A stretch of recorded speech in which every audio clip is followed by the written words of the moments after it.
자, 생명과 건강의 가치를 중요시하는 우리, 이래 써놨는데, 제 소개입니다. 예, 그리고, 잠깐 보시면,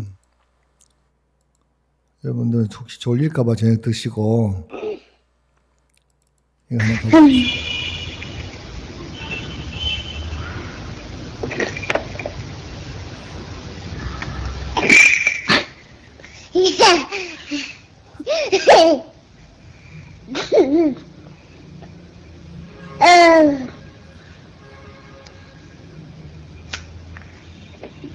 예.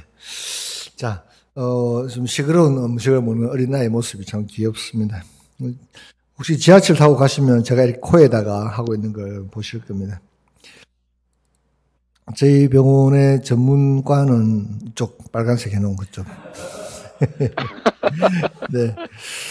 그런데 저희들 건강검진하고, 소화기, 대장 내시경, 위 내시경 건강검진도 다, 내과적인 질환 다 하고 있습니다. 탈장 수술부터 복부 비만까지, 고도 비만까지 다 하고 있습니다.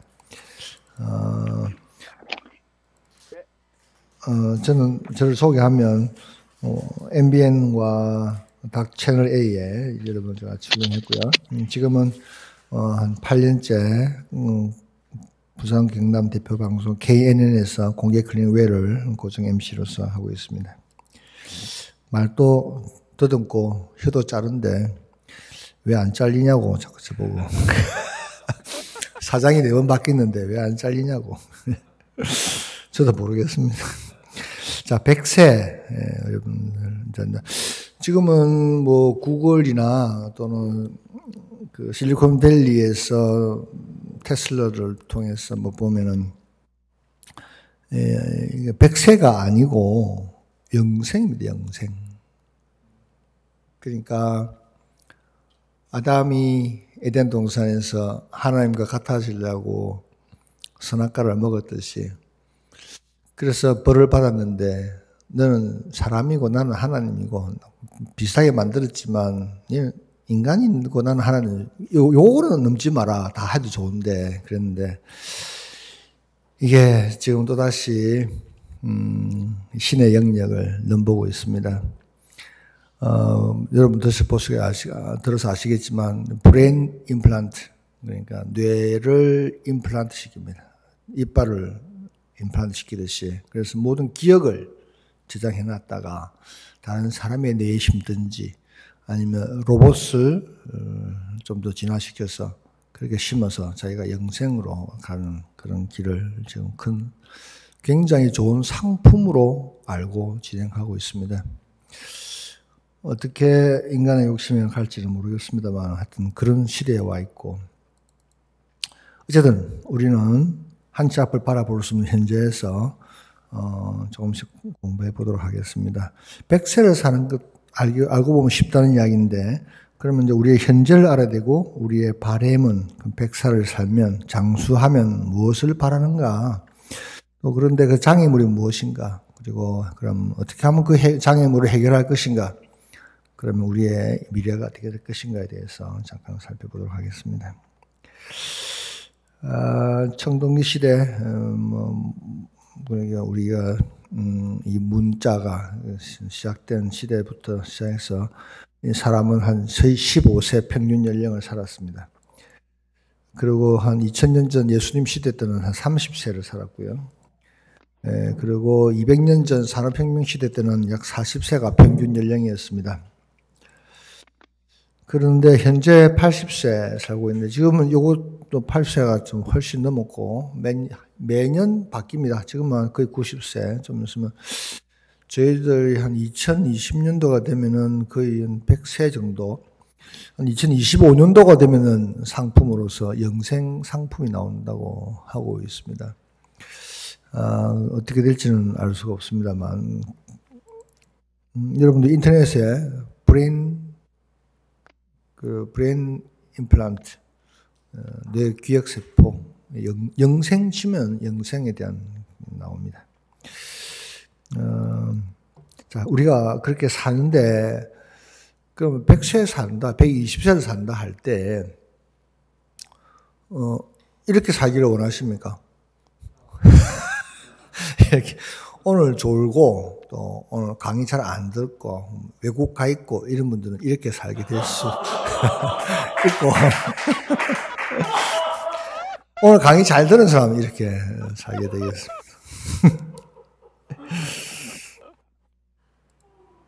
월드컵 때문에 잘 안 듣고 이렇게 살고 싶습니까? 이렇게 여러분 모두가 가족과 성도와 함께 교제하면서 그렇게 오손도손 사시기 바랍니다. 사실 이 우주라는 광활하고 시간적으로는 아주 오래된 한 점의 외톨이 섬에서 살고 있는 우리가 오늘 이 순간 만난 것은 순간에서 순간 진짜 셀 수 없는 짧은 시간이지만은 이것 또한 하나님께서 인도하신 게 아닌가 싶습니다. 자, 그러면 우리가 이렇게 행복하고 오손도손 살기를 원하는데 건강하게 어떻게 우리를 방해하는가? 보시면 역시 뭐 돈도 있고 여러 가지 장애가 있지만은 어떤 질병이 되겠습니다. 오늘 제가 의사이기 때문에 하루에 죽는 사람이 약 600에서 1000명입니다. 대한민국에서. 그 중에서 암으로 1000명으로 계산할 때 쉽게 여름에는 1000명 죽고 좀 봄, 가을에는 좀 적게 돌아가시고 겨울에는 좀 많이 돌아가셔서 근데 우리 알기 쉽게 1000명을 잡으면은 암으로 28%, 심장질환으로 11%, 그리고 뇌혈관 질환으로 99%, 그리고 폐렴으로 6%, 그리고 자살로 5%, 그리고 당뇨로 3.5% 돌아갔습니다. 근데 사실 이 암은 28%라 하면은 4명에 1명입니다. 4명에 1명. 그러니까 여기 1명, 2명, 3명, 4명, 5명 있는데 그 중에 한 명은 그렇단다 하고 그 다음에 근데 이 암은 뇌종양, 갑상선암 쭉 내려오면은 후두암, 폐암, 담낭암, 간암 쭉 다 있습니다. 전립선암까지 그 다 백혈병까지 다 합치면은 굉장히 많은 종류의 질병이 포함되어 있습니다. 그러나 심장 질환은 심장 하나입니다. 그것이 11%입니다. 그러니까 굉장히 많다고 봐야 됩니다. 또한 뇌혈관 질환도 그 하나만, 머리 하나만 중풍, 하나만 가지고도 9%니까 암은 숫자가 많은데 28%고 심장과 뇌혈관 질환은 하나밖에 없는데도 이렇게 11%가 9%. 그리고 문제는 이제 당뇨가 굉장히 많아지고 폐렴입니다. 자살. 자, 이렇게 육체적인 질병과 영혼의 질병이 같이 이렇게 우리를 괴롭히고 있습니다. 암 중에서 이게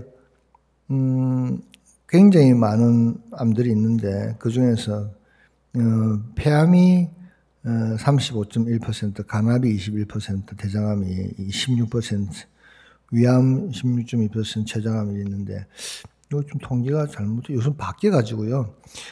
위암이 우리나라에서 제일 1위였는데 요새 폐암으로 조금 넘어가고 있습니다. 네, 대장암도 많이 올라왔고요. 간암은 앞으로 B형 간염, C형 간염이 치료가 되기 때문에 앞으로 간암으로 돌아가시는 일은 한 10년 뒤면 거의 없어질 생각입니다. 지금 다 예방주사 맞았었고, 또 C형 간염도 거의 치료가 되고 있습니다. 먹는 알약으로. 그래서 거의 불가능한 영역이었는데, C형 간염 바이러스는 이게 돌연변이가 굉장히 빠르기 때문에 잡을 수가 없었는데, 지금은 그 약으로 잡을 수가 있습니다. 자. 제일 많다고 하는 위암 보면은, 오늘 위 내시경 받으시는 목사님도 계신데, 위암이 사망률 1이라고 늘 알고 있었고, 이렇게 부어있는 경우가 많습니다. 그리고, 이 대장암인데, 이 대장암은 43세 여자분인데, 이분은 이 대장암을 가지고 대변이 자꾸 마려워서 저한테 와서 진찰을 받았는데, 진짜 저한테 온 게 아니고 저하고 우연히 초상집에서 만났는데 자기가 대변이 자주 나온다. 왜 그러느냐 물어봐서 대장암이 의심돼가지고 언제부터 그러냐 물어보니까 이게 3기인데 자기는 2주 전에 알았다. 느꼈다. 라고 했습니다. 그래서 모든 암은, 모든 유방암, 내가 만질 수 있는 여성 유방암도 2기, 3기 돼야 만질 수가 있습니다. 약 한 3cm, 2cm 돼야 만질 수가 있고, 더구나 복강 내에 있는 모든 암은 약 3기 말에서 4기가 돼야지만 피곤하고 피가 나고 알 수 있지. 어쨌든 초기 증세, 뭐 좀 어지럽다, 피곤하다, 초기 증세는 아무것도 없다는 걸 아셔야 됩니다. 그 폐암이 여기 있는데 엑스레이 찍었는데 건강검진에서 제가 모르는 거예요. 엑스레이 전문가도 모르는 거예요. 그래서 자기는 가래가 나와서 한 번 더 찍어봤는데 폐암이 여기 있습니다. 그래서 다시 아까 사진을 가져갔더만 폐암이 여기 있다고 사진을 찍어줬습니다. 그래서 엑스레이 전문가도 모릅니다. 폐암은. 그래서 우리 개그맨 그분도 이주일 씨도 아주 늦게 발견돼가지고 수술할 수 없는 단계에 이렇습니다. 이게 1기에만 발견되면 췌장암이든 폐암이든 뭐든지 다 뗄 수 있습니다. 그게 1cm, 2cm밖에 안 되기 때문에. 근데 3기 넘어가면은 뗄 수가 없는 거죠.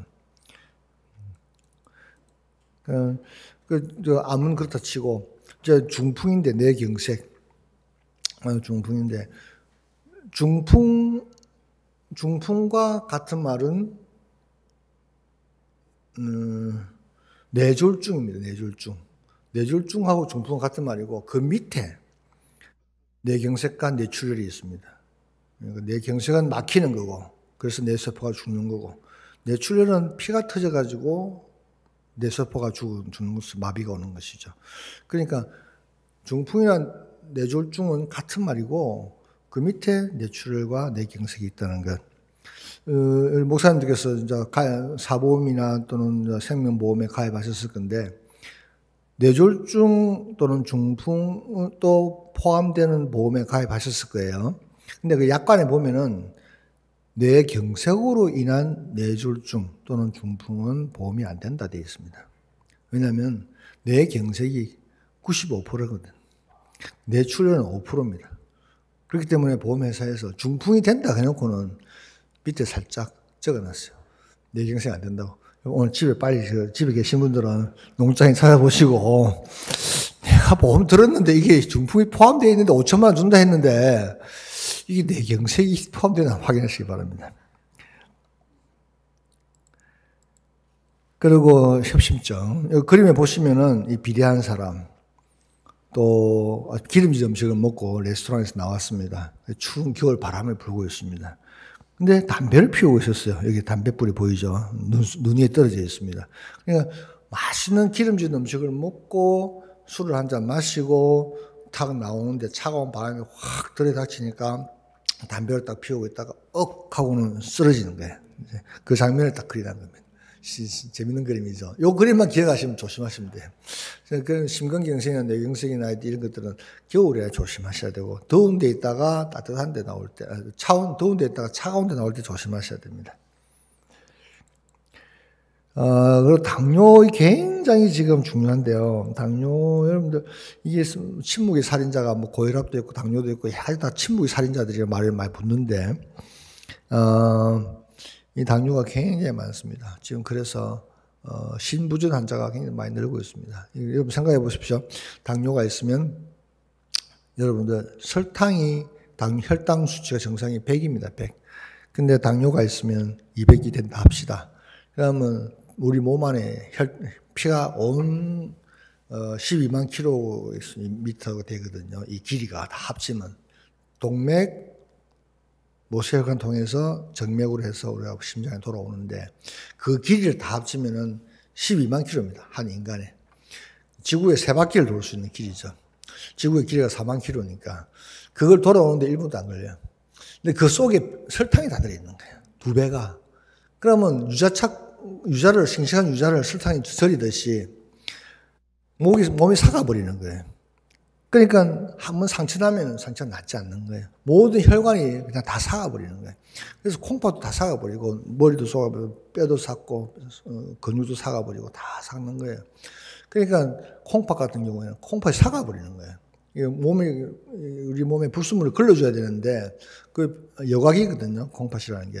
여과기가 다 망가져버리니까 결국에는 혈액 투석을 받게 되죠. 매일 일주일에 3번씩 그 4시간씩. 그러면 인생 끝난 거예요. 왜냐하면 뭐 희망을 주는 말들이 많지만 우리끼리 말씀드리지만 생각해 보십시오. 떠나지를 못하는 거예요. 일주일에 3번을 간다. 월, 수, 금 간다 합시다. 월요일날 갔다 오면 피곤해요. 그러면은 집에 와서 화요일에 쉬어야 돼. 그럼 수요일에 또 가야 되는 거예요. 수요일에 갔다 오면 또 피곤해요. 또 그렇지. 뭐 하겠어요? 떠나는 아무것도 못 하는 거예요. 그래서 콩팥 이식하기를 기다리는데 콩팥 이식은 자기한테 맞는 사람이 올 때까지 너무너무 오래 기다려야 됩니다. 그래서 이 당뇨 안 걸려야 됩니다. 그럼에도 불구하고 지금 우리가 당뇨가 굉장히 많습니다. 운동 안 하고 식습관 너무 단 거 많이 먹고 기름 많이 먹고 그러니까. 그래서 목사님들은 특히 또 단 걸 좋아하시잖아요. 술을 못 하니까. 그러니까 이게 콩팥이 많이 망가지는 거예요. 스트레스 많이 받으시니까 혈압도 높아지면은 혈압, 당뇨 이런 것들이 굉장히 그 콩팥이 안 좋습니다. 당뇨가 나오면 그곳을 잘라야 됩니다. 여기 보면은 이게 왼쪽 네 번째 발가락을 잘라버리는 거죠. 왜냐하면 그게 괴사된 게 아무리 약을 써도 설탕만 가지 약이 안 가는 거예요. 백혈구가 안 가고 설탕이 대신 가서 그 자리에 자꾸만 침착되니까 이게 약이 안 돼. 자꾸만 범위가 발가락에서부터 발목까지, 발목에서부터 무릎까지 자꾸 올라오니까 아예 발가락에서 잘라버려요. 근데 지금은 여러분들 그러면 걱정 또 안 하셨는데 한때 빨리 병원 가시면 되는데 옛날에는 정형외과 의사들이 발가락이나 발목을 많이 잘랐지만은 지금 한 70% 살립니다. 혈관외과가 잘 돼 있거든요. 혈관외과. 이 혈관이 다 망가지기 때문에 이 발가락으로 가는 혈관이 막 삭아서 그렇거든요. 그래서 그걸 뚫고 줍니다. 다시 심어주고. 그렇기 때문에 또 혈관외과를 잘 만나시면은 그게 좋습니다. 그래서 오늘 혈관 나이를 측정하는 5만 원짜리를 가져왔는데 집에 계신 분들은 죄송합니다. 치매를 진단하고 그리고 이 중풍을 예측하는 아주 중요한 인자입니다. 혈관 나이가. 자, 아까 우울증, 자살 봤는데 1000명에 50명 정도인데 역시 이 자살이 원인은 우울증입니다. 우울증이 현대인들이 굉장히 많습니다.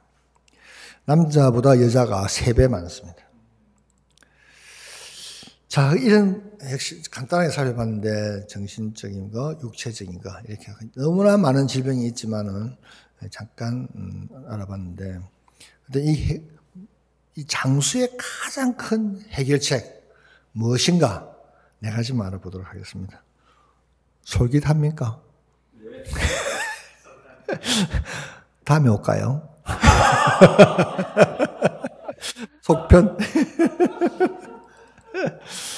자, 딴 거 없고 조기 진단 이게 답니다.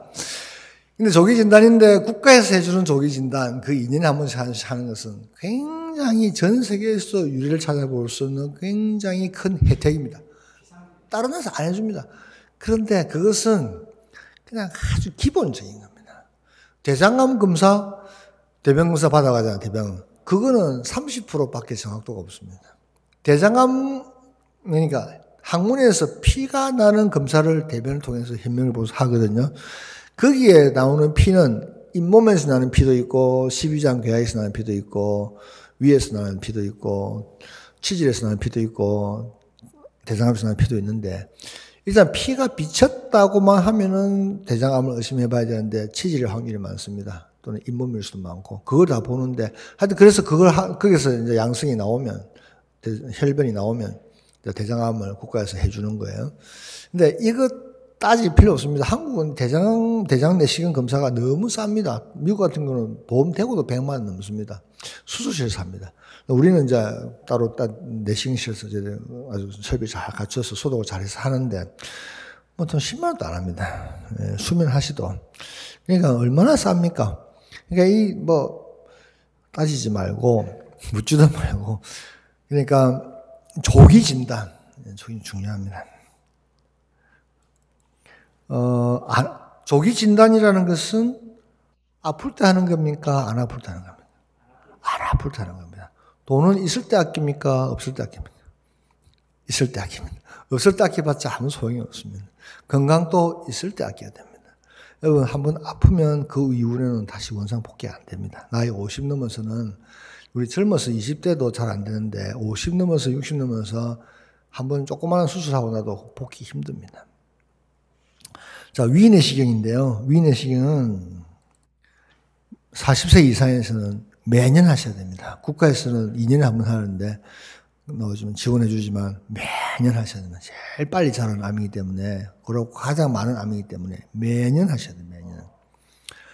수면하기 싫으면 잠시 5분 참으면 돼요. 침 흘리고 가래 흘리고 좀 눈물 흘리면서 칵칵 하면서 참으면 돼요. 나도 수면 안 하거든요.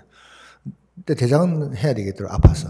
근데 여기 보면은 위암이 조기 위암인데, 여기 보면 여기 하얀 빨간 부분이 여기가 위암입니다. 여기인데 위암인데, 요거는 발견이 힘들어요. 그리고 여러분, 위궤양이 더 위암을 발생시키겠습니까? 위염이 더 발생을 시키겠습니까? 위염입니다. 위염. 네. 특히 위염 중에서도 표재성 위염이 아니고 위축성 위염, 얇아지는 위염, 돌연변이거든요. 위축성 위염입니다. 지금 우리 다 해보면 다 좀 있습니다. 그리고 여기 보면 볼록볼록하죠. 이게 조직이 볼록볼록하지 않습니까? 이게 다 볼록볼록하죠. 이게 장상피 화생입니다. 그러니까 소장의 장 모양이 위에 와서 화생됐다. 생기 모양이 바뀌었다. 그래서 장상피가 화생됐다. 이 말입니다. 그래서 이것은 이분도 모양이 지금 위축성 위염이 있고, 그리고 장상피 화생이 있습니다. 장상피 화생 또한 이건 돌연변입니다. 암이란 것은 돌연변이에서 나오는 거기 때문에 이 돌연변이를 많이 한 위축성 위염과 이 장상피 화생은 암으로 갈 수 있는 확률이 높습니다.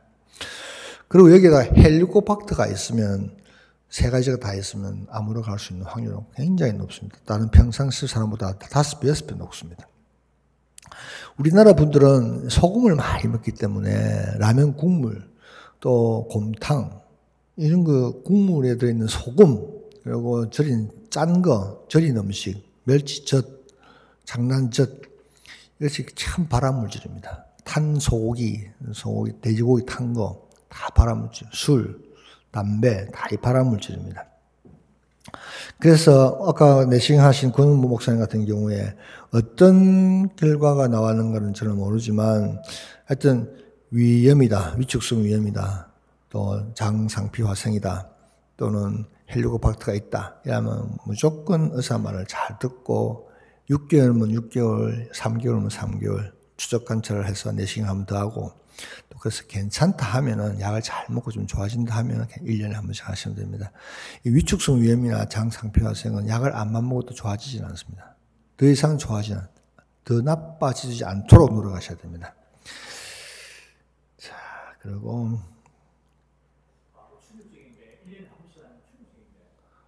안 합니까? 1년에 한 번씩. 4년 됐어요. 야, 안 됩니다. 월요일날 다 좀 편한 시간에 하십시오. 예. 식사만, 아침만 안 하시고 오시면 됩니다. 자, 그러면 이제 하기 싫어하는 대장 내시경, 대장에 있는 용종인데, 용종 중에는 선종성 용종이 있고, 위축성 위염이 있고, 또 염증성 위염, 이 세 가지가 있는데, 그게 선종성 용종만 암이 됩니다. 그래서 대장 내시경을 하신 경우에는 조직 검사하고 나서 꼭 5일 뒤에 오라 그러면 내가 선종성 용종이었는지 꼭 물어봐야 됩니다. 그래야 다음에 또 의사가 또 그 조직 검사 보고 그 분화도에 따라서 2년 뒤에 하서 1년 뒤에 하서 이야기를 합니다. 그걸 또 잊어먹고 그러는데 우리 병원은 문자를 다 보내드립니다. 자, 여기 보시면 대장암 연기에서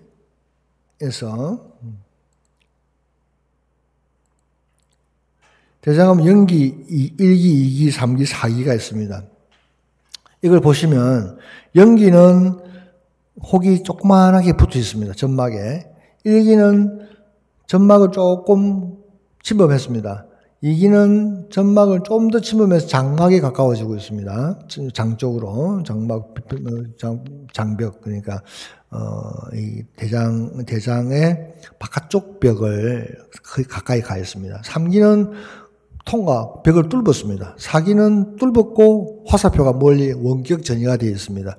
요 초록색 안에 빨간 거 있잖아요. 그 임파선입니다. 3기는 임파선 그 주변에 임파선이 간 거고 4기는 그 멀리 간이나 폐로 전이가 된 겁니다. 원격 전이가 된 겁니다. 말기는 온몸에 다 퍼진 거죠. 이때 화살표 그려놨는데 대변이 어느 단계부터 안 나오겠습니까? 그 환자분 보고 저희 대장내시경 한번 하세요 하면은 환자분들은 아유 저는 대변 잘 봅니다. 대변 노랗고 아주 뭐 부드럽게 잘 나옵니다. 그런 말이 통하지가 않는 거예요. 거의 3기 말 4기 초에까지도 대변 잘 나옵니다. 대장암이 항문 가까이 좁은 협곡이니까 거기는 좁으니까 거기는 한 3기 되면은 좀 막히는 경향이 있습니다. 변이 가늘어지고 피도 나오고 하는데 오른쪽에 있는 오른쪽은 공간이 넓습니다. 그래서 어지간히 애기 참외만큼만 돼도 뭐 전혀 몰라요. 단순히 이제 염증 때문에 피가 쭉쭉 흘러나오기 때문에 빈혈이 생기는 거예요. 자기는 전혀 소화 안 되고 몰라요. 그럼 나중에 소화 안 될 때는 이만큼 된 거예요. 그래서 그게 무슨 조직 검사 하려 그러면은 암을 싸고 있는 염증 세포들이 많아서 암까지 들어가지가 않는 거예요. 그 포셉이. 그러다 보니까 그냥 장 잘라버리는 거죠. 그래서 조직 검사하는 건데 너무 늦습니다. 그래서 오른쪽은 아주 빈혈이 돼가지고 쓰러질 때까지도 이게 모릅니다. 그리고 왼쪽은 그래도 다행히 좀 빨리 알 수 있고 손가락으로 넣어도 알 수 있고 근데 그래서 대변은 잘 지나간다는 거 아셔야 됩니다. 그래서 암은 여기서 보시다시피 1기, 2기, 3기, 4기 있는데 이런 분류를 보통 합니다. 여러분께서 아시면 도움이 될 겁니다. 자, 대변 검사의 정상 판정. 판정 받았다고 대장암이 있다 없다 알 수가 없는 거예요.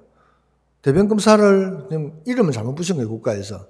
대장암 검사를 하면 안 돼요. 이거 대장암 그러니까 사람들이 대장암 정상이다 대장암 없음이 나오거든요. 굉장히 큰 혼란입니다. 30% 정확도도 안 됩니다. 자, 많은 예가 있습니다. 이 대장암 대변 검사에 정상이 있는데 내시경 해보니까 암이 판정된 경우 여러 가지가 있습니다. 그럼에도 불구하고 국가 거짓말한 건 아니지만 아주 애매모호한 나는 대장암 검사를 다 이렇게 커버해주고 있다. 국가가 너한테 얼마나 잘해주고 있노? 이제 이런 이야기를 하고 싶은 것 같아요. 그래서 그 내장 내시경은 40세 이후에는 5년마다 한 번씩 꼭 하셔야 되고 용종, 특히 선종이 있으신 분들은 의사의 지시에 따라서 1년 내년이나 후내년에 꼭 하셔야 됩니다. 또 집안에 대장암이 한 2분 이상 있는 경우에는 30세에도 하셔야 됩니다. 복부 초음파 이거는 대장 검진에 포함 안 돼 있으니까 복부 초음파 꼭 하셔가지고 간암, 담도암, 담낭암, 췌장암, 콩팥암, 또 전립선암 보셔도 여자들은 난소암은 굉장히 빨리 퍼집니다. 그런 거 다 보셔야 됩니다.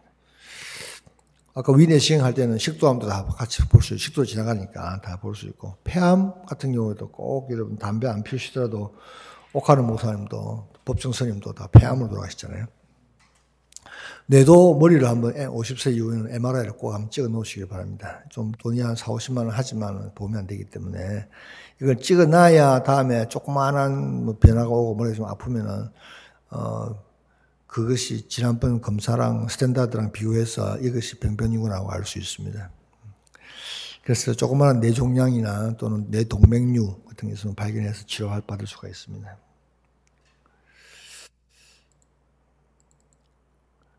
유방암 30세 때부터 매달 자기가 스스로 검진을 해야 되고, 목욕탕에서 거울 앞에 서서 만져봐야 되고, 그 다음에 35세부터는 매년 의사에 가서 검사를 받아야 됩니다. 한국 의사분들은 특히 이 치밀 유방이기 때문에 혹이 2cm, 3cm 돼도 이게 유방 조직인지 암 조직인지 또는 섬유 선종인지 알 수가 없어요. 그 세신하시는 분들이 좀 만져서 좀 해서 오는 경우도 있는데 그분들은 뭐 이 암인지 아닌지 모르지만 뭐 혹이 있다고 만지는데 보통 그런 경우에는 이 치밀 유방이 좀 굉장히 치밀한 사람들 그럴 수도 있고 또 혹이 양성 혹이나 또 암으로 올 수도 있는데 어쨌든 그런 분들에게 또 좀 중요시하게 듣는 건 중요하지만은 더 중요한 것은 정기 검진을 35세에서부터는 의사에 가서 매년 하시는 겁니다. 뭐 20대부터라도 그렇게 가르쳐 주는 게 좋을 겁니다. 그리고 자궁경부암이 있는데, 자궁경부암은 자궁에, 여기가 자궁이면은, 본체면은, 여기가 난소잖아요. 여기가 나팔관이고. 근데 여기가 자궁경부암입니다. 여기 질이고, 여기에서 암이 생기는데, 이건 바이러스입니다. 바이러스이기 때문에, B형 간염, C형 간염, 또 우리가 인플루엔자 감기, 독감 예방주사 맞듯이, 예방주사를 맞으면 이 암이 예방됩니다. 그래서 일본에서 이거 뭐 예방주사 맞고 나서 뭐 좀 안 좋은 일이 있었다 해프닝이고 그 말 절대 믿지 마시고 사춘기 남자를 알기 전에 여자들은 꼭 맞아야 됩니다. 예방주사를. 암을 예방하는 겁니다. 자궁경부암을. 자궁경부암도 굉장히 예후가 나쁩니다. 방사선 치료 받아야 되고 방사선 치료 받으면 질 쪽에다가 방사선을 쐬면은 직장하고 엉덩이 쪽, 항문 쪽이 다 타버립니다. 타버리고 아주 비참하게 해서 안 좋습니다. 그러니까 예방 주사가 나왔으니까 꼭 혜택을 받으시기 바라고요. 남자들은 전립선 비대증 이제 50세가 넘으면 100명이면 100명의 남자들이 다 전립선 비대증이 생기는데 밤에 야간요를 한 번, 두 번, 세 번 보기 시작하면은 이제 비대증이 있다고 봐야 되고 50세 이상부터는 누구나 초음파하고 초음파로는 전립선의 크기를 알 수 있지만 전립선 암을 발견하기는 어렵습니다. 또 MRI나 CT를 봐도 전립선 암을 발견하기는 힘듭니다. 제일 중요한 것은 피로 전립선 특이 항원 프로스테이트 스페시픽 안티젠이라고 있습니다. 그 PSA라고 그러는데 그것은 아주 4 이하인데 수치가 4 이하인데 4보다 조금 높으면은 좀 애매하지만은 그래도 예민하기 때문에 계속해서 한 2번, 3번 해도 높게 나오는 경우에는 암을 예측할 수 있습니다. 그래서 조직 검사를 한 12군데를 무작위로 찌릅니다. 굉장히 아픕니다. 그래서 1기라도 수술을 하게 되는데 1기 로봇 수술 좋습니다. 좀 비싸지만 안 그러면 왜냐하면은 눈으로 그냥 우리가 옛날 방식으로 하면은 이 좁아가지고 남자들이 골반이 좁아가지고 여자들은 좀 넓지만 좁아가지고 보이질 않습니다. 암흑이라 암흑. 막 피가 나고 막 이게 막 뿜어 나오고 이러는데 그것을 뭐 조수는 조수대로 벌리놓고 지 거 들어가야 되지, 내 거 들어가야 되지, 뭐, 이러면 서로 핀새끼 부딪히고, 칼도 부딪히고, 가위도 부딪혀가지고, 보이도 안 하고, 어둡고, 그래가지고. 근데 이제 로봇은 4배로 확대돼가지고, 가위로 하는 것 때문에 훨씬 예후가 좋고. 그래도, 1기라도 다 절차하게 되기 때문에, 기저귀를 찾는 수가 있습니다. 전립선암 1기인데도 젊은 사람이 50인데 수술하고, 기저귀를 차고 다녀요. 그렇기 때문에 참, 요즘 좀 이렇게 요도관을, 관략근을 살린다 하던데, 잘 못 살리면 소변도 계속 소변 차고 다녀야 됩니다. 그래서 안 걸리도록 노력해야 되는데, 안 걸리려고 그러면 운동 열심히 하시고, 비만 조심하셔야 되고, 토마토 좀 삶아서, 데쳐서 잘 드시기 바랍니다. 나이 안 먹는 수밖에 없는데 나이를 안 먹을 수 있습니까? 나이를 안 먹어야 되는데 토마토, 네. 갑상선 암, 그 위험한 암은 아니지만 그래도 늘 검사해서 너무 좀 조급하게 1cm 이하인데 조급하게 수술하지 마세요. 수술해야 되는 사람도 있고 하지 말아야 되는 사람도 있는데 이제 암이 0.2cm다. 이 암이다. 조직검사 나왔어요. 그러면 사람들이 초조한 거야. 이거 뭐 떼버리고 잊어버리고 싶어가지고 덜렁 떼버립니다. 떼버리면 평생 약을 먹어야 됩니다. 이게 보통 일이 아닙니다. 그것도 피곤하고. 그래서 몰랐으면 그냥 평생 그 모르고 지나갈 수 있는 병이에요. 근데 그래서 이게 빨리 자라는가 안 자라는가 한 2개월이나 3개월이나 6개월에 한 번씩 초음파만 해보면 돼요.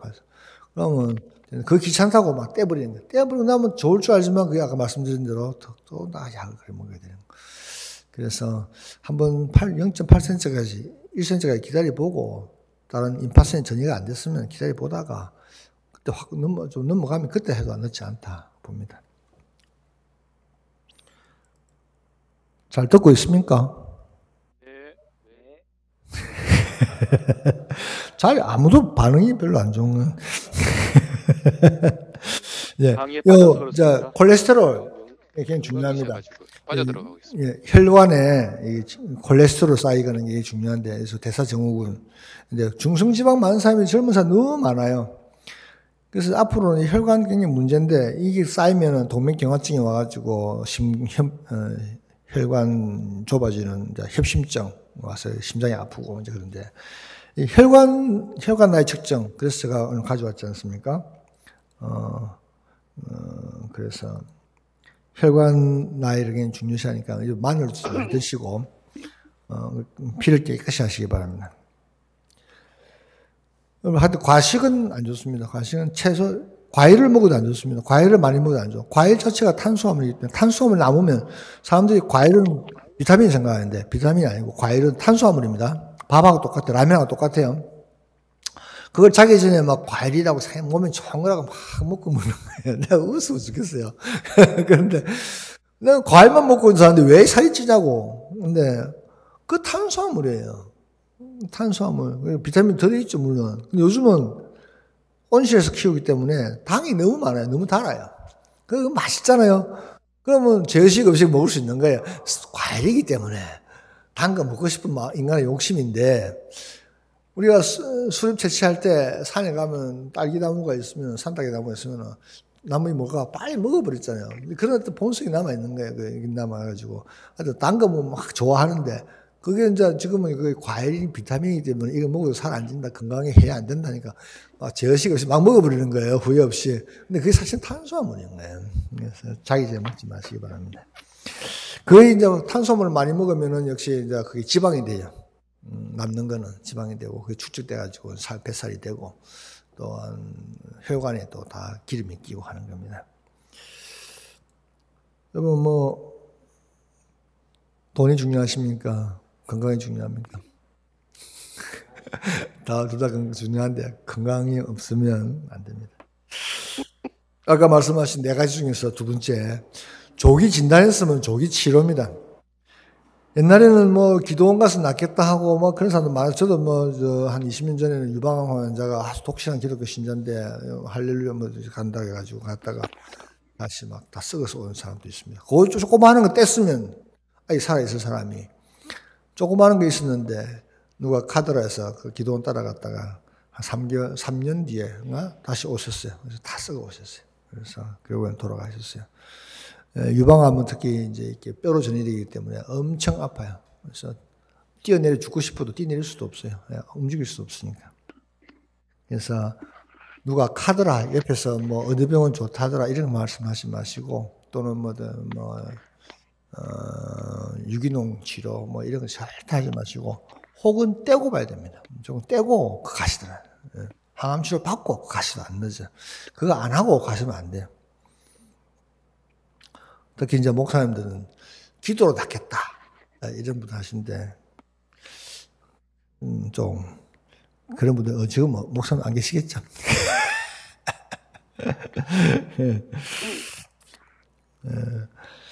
자, 빨리 가시면 뭐 중한 병도 약으로 낫습니다. 약으로. 그리고 좀 늦게 가시면은 이렇게 내시경으로 올가미로 떼면 됩니다. 떼면 되고. 그리고 조금 더 진행되면은 이렇게 복강경으로 해가지고 배 안 가르고 할 수가 있습니다. 구멍만 내가지고 한 1cm짜리 구멍 한 3개, 4개 내가지고 할 수 있습니다. 그리고 좀 늦으면은 막 그냥 집에 가서 잘 쉬세요. 그럽니다. 네. 네, 이렇게 되지 않도록. 자, 그리고 세 번째는 제일 더 중요한 것은 예방이겠죠, 예방. 아까 처음 뭡니까? 조기 진단. 두 번째는 조기 치료. 예. 그 다음에 세 번째는 예방. 예방이 제일 중요합니다. 딴 거 없습니다. 우리 뭐 기독교인들이야 담배 안 피우니까 담배, 그리고 술. 이게 제1 발암물질입니다. 제1 발암물질. 그리고 잘 드셔야 됩니다. 여기 잘 드셔야 예방이 됩니다. 뭘 잘 드셔야 되느냐? 소식, 그리고 서식 천천히 드시는 거, 그리고 삼식 3가지 드시는 거. 예? 그리고 하지 말아야 될 것은 야식, 예. 그리고 속식 빨리 드시는 거, 그리고 과식. 우리가 아궁이에 불을 때우면 이 나무를 작게 넣으면은 잘 타는데 연기가 안 납니다. 많이 넣어버리면 까만 연기가 막 납니다. 그게 전부 다 발암물질입니다. 우리가 위에다가 음식을 많이 넣어버리면은 탑니다. 아주 그것이 다 남은 칼로리 돼가지고 그게 다 발암물질이 됩니다. 예, 그래서 여러분도 막 맛있는 거 막 드시고 주무실 때 꺽꺽 하시면서 주무시 그게 다 발암물질이에요. 그래서 아궁이에 절대 장작을 많이 넣으시면 안 됩니다. 그리고 드실 때는 항상, 그러니까 뭐, 우리 목사님들께서는 교인들에게 말씀하시지만, 음식을 감사하면서 먹어야 됩니다. 이게 다 흙에서 나온 겁니다. 우리 하나님께서 우리를 흙으로 지었듯이, 우리도 흙에서 왔고, 모든 동식물은 흙에서 왔습니다. 또 우리 또한 흙으로 돌아갑니다. 그럼 이 음식을 먹을 때 굉장히 경이로운 마음으로 먹어야 됩니다. 기도하는 마음으로 육고기나 채소나 물을 마셔야 되는데 정말 우리는 개념 없이 마시고 떠들고 그래야 합니다. 안타까운 일이라 생각합니다.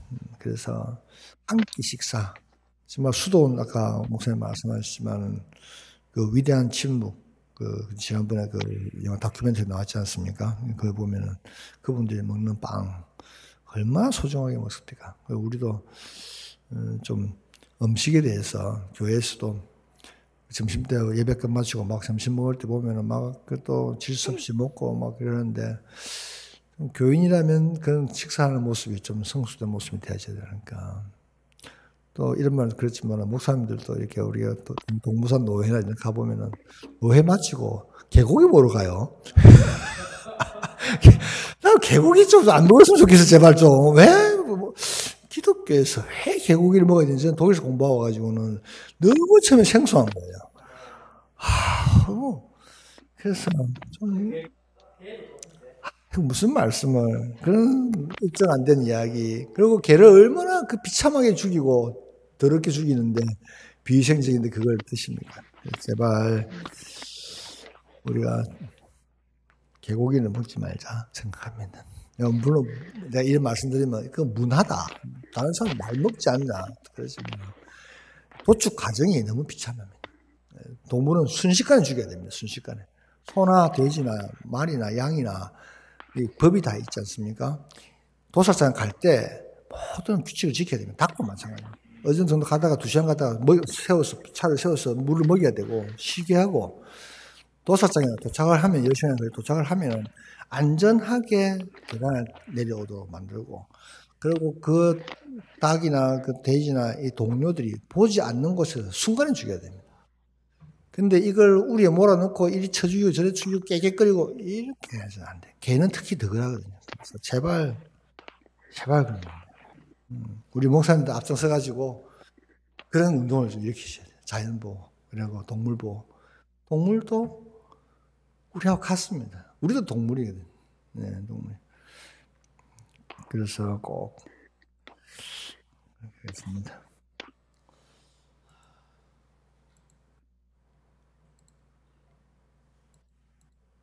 할머니. 근데, 음. 샷을 안 먹고, 고기만 먹으면 될까요? 안 될까요? 안 돼요. 안 되지요? 네. 그러니까, 봐봐. 고기를 안 먹고, 채소만 먹으면 될까요? 안 될까? 고기 안 먹고 채소만 먹으면 그것도 안 돼요. 같이 먹어야 안 되지. 네. 그러니까, 네. 채소랑 고기랑 같이 먹어야 돼요. 네, 왜요? 왜냐면, 고기만 먹으면 어떻게 돼요? 그러면, 점점 뚱뚱해지고, 네. 기분이 안 좋아. 아, 기분이 안 좋아요? 네. 채소 안 먹고, 고기만 먹으면, 응가. 응가가 조금 안 나와. 안 나와. 왜? 그래갖고, 배 아프지? 배 아파서, 응가가 여기 막혀 있는 거야. 아, 막혀 있는 거야. 그래갖고, 점점 뚱뚱해지고 기분이 안 좋아. 아, 기분이 안 좋아요? 맞아요. 예. 자, 이렇게 골고루 드셔야 됩니다. 그리고 움직이셔야 됩니다. 하루에 30분씩, 하루에 일주일에 3번 이상, 그리고 최소에 석 달 이상. 333 운동하셔야 됩니다. 왜 30분인가? 왜 이틀에 한 번 최소한 해야 되는가? 다 이론이 있습니다. 13분을 하면은 무산소 운동입니다. 여러분들 빨리 걷고 뛰거나 할 때, 그러면 땀도 안 나고, 폐도 안 열리고, 혈관도 확장되지 않습니다. 그러면 13분이 지나야, 우리 주인이 뭐 운동을 하는구나. 교감신경이 발달하면서, 혈관이 확장되고, 폐활량이 높아지고, 그러면서 땀이 나기 시작하는데, 그게 13분부터입니다. 그러면 그때부터 한 17분 해줘야 안에 있는 지방이 탑니다. 네, 그러니까 30분을 해줘야 되는 겁니다. 그냥 시간이 없는 사람들은 시간이 없으니까 5분이라도 하세요. 30분 하려다가 5분 안 하는 것보다는 5분이라도 하는 게 낫습니다. 그리고 왜 이틀 안 먹는가 하면은 올라간 콜레스테롤이 운동에서 내려가 버리면은 다음에 똑같은 식사를 하면은 이틀 뒤에 다시 올라오게 되어 있습니다. 예, 그렇기 때문에 이틀에 한 번은 꼭 낮춰주라는 의미로서 하고, 제 석 달은 뭐냐면은 석 달이 돼야 새벽 기도도 석가이 되듯이 이것도 석가이 됩니다. 그래서 비가 와도 가고 싶은 마음이 생기는데, 이거 해보면 희열이 느끼니까, 이렇게 즐거움 느끼니까, 석 달 하는, 그래서 333이라고 보시면 됩니다. 자, 이 걷기만 하면은 모든 보약이 나옵니다. 특히 세로토닌은 우울증을 해결합니다. 걷기만 걸으면 우리 뇌에서 신경 전달 물질이 나옵니다. 그래서 세로토닌 약이 있습니다. 우울증이나 불면증한테 주는 약입니다. 이거 먹으면 행복해집니다. 이게 저절로 나옵니다. 침대에 누워 있으면 아침에 우울합니다. 왜? 세로토닌 분비가 다 소진되어 있기 때문에. 그러나 조금씩 움직이기 시작하면 그날 아침에 다시 밝아지기 시작하는 느낌을 받은 적이 있습니까? 그렇게 되면은 왜냐하면 내가 움직이니까 세로토닌이 전부 나오는 거예요. 그러나 햇빛을 받으면서 움직인다, 빨리 걷는다, 땀을 흘리면서 막 나오는 거예요. 막 나와. 예. 그 다음에 엔돌핀. 엔돌핀은 우리가 통증을 줄여주고 기분을 좋게 해주는 거죠. 누구나 잘 알지 않습니까? 이상국 박사가 이야기해서. 도파민은 삶의 의욕을 일으킵니다. 우리가 이렇게 성도수가 줄거나 또는 누가 시험에 낙방했거나 또는 사업에 실패한 사람들은 걷기만 하면 삶의 의욕, 다시 시작하고자 하는 의욕이 생깁니다. 이 도파민이 부족하면 파킨슨스 병이 옵니다. 아주 사람이 이렇게 이렇게 걷고 이러는데, 도파민. 멜라토닌이 나오는데, 멜라토닌은 잠을 잘 오게 합니다. 그리고 잘 쉬게 하고, 리사이클링 해서, 다음날 아침에 그냥 잘 일어나게 합니다. 이 멜라토닌은 새벽 1시에 주로 나온다 보면 됩니다. 여러분들이 만약에 밤 12시까지 안 주무신다. 그러면은, 그렐린이라고 하는 식욕 호르몬이 나옵니다. 그렐린. 그래서 사람들이 느끼기에 나는 배가 고파서 잠이 안 온다. 먹어야 잠이 오겠다. 하게 만드는 것은 그렐린입니다. 이름도 안 나빠요. 그렐린. 그르릉 하듯이. 그렐린 하는데. 그래서 사람들이 먹을 수밖에 없는 거예요. 이게 왜 호르몬이 나오기 때문에 이걸 이길 사람은 아무도 없는 거예요. 물을 먹고 주무셔도 되는데, 어쨌든 뭐 먹고 싶어서 그냥 라면을 한번 끓인다든지, 집에 있는 바나나를 먹는다든지, 이게 나중에 후회스럽지만 그게 다 발암물질이 되는 거예요. 잘 때 숙면을 못 취하는 겁니다.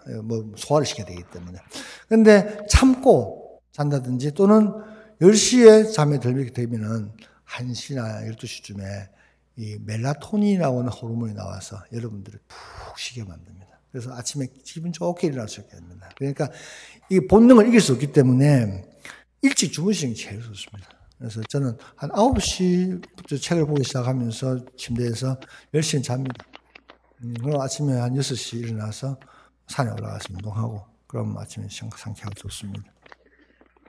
뭐, 저녁에 운동하는 게 좋은가, 아침에 운동하는 게 좋은가, 여러 가지 기준이 있지만, 여러분의 패턴에 따라서, 이렇게 하시면 되는데, 하여튼, 잠은 조금 일찍 주무시는 게 좋지 않나 생각합니다. 그 생체 호르몬 자체가 신경 전달 물질이 그렇게 분비되기 때문입니다. 요 네 가지 호르몬, 여러분, 걷기만 하면, 예, 이게 좀 나오게 된다. 특히, 굉장히 좋은 보약입니다. 잠을 잘 주무셔야 됩니다. 여러분들 그 침대 좋은 거 사세요. 이불도 좋은 거 사시고. 딴 데 다 아끼는데 8시간 동안 주무시는, 하루에 3분의 1을 주무시는 자리에 200만 원짜리, 100만 원짜리 아끼는 이불, 뭐 침대야 매트리스가 그렇다 치지만 이불 좋은 거 덮으시고, 오리털 이불 덮으시고 그렇게 주무시기 바랍니다. 베개 굉장히 중요합니다. 베개는 목을 딱 받쳐야 됩니다. 머리를 받치는 게 아니고 뒤통수를, 목을 받쳐줘야 됩니다. 모든 제가 하는 이야기는 여러분들 토요일 아침 8시에 공개 클리닉, KNN 공개 클리닉 교회를 보시면 다 제가 하는 이야기입니다. 시청해 주면 감사하겠습니다. 자, 이게 왕도입니다. 혈관을 살리려 그러면, 혈관을 살려야 심장과 뇌혈관 질환이 예방되는데, 이 혈관에 보호하려 그러면은 첫째 고혈압 조절, 두 번째 당뇨 조절, 세 번째 고지혈증, 네 번째는 금연입니다. 이 네 가지가 비결입니다. 다른 아무것도 필요 없습니다. 예방주사는 여러분들 요즘 치매 예방주사는 확실하게 없지만 그래도 마늘 주사라든지 나와 있는 것들이 있고요. 미리 조기 진단해야 됩니다. 치매도. 그리고 자궁경부암 예방주사, 독감 예방주사, 폐렴 예방주사, A형 간염주사, B형 간염, 대상포진 여러 가지 예방주사 나와 있기 때문에 병원에서 상담 받으시기 바랍니다. 목사님들께서 건강하셔야 됩니다.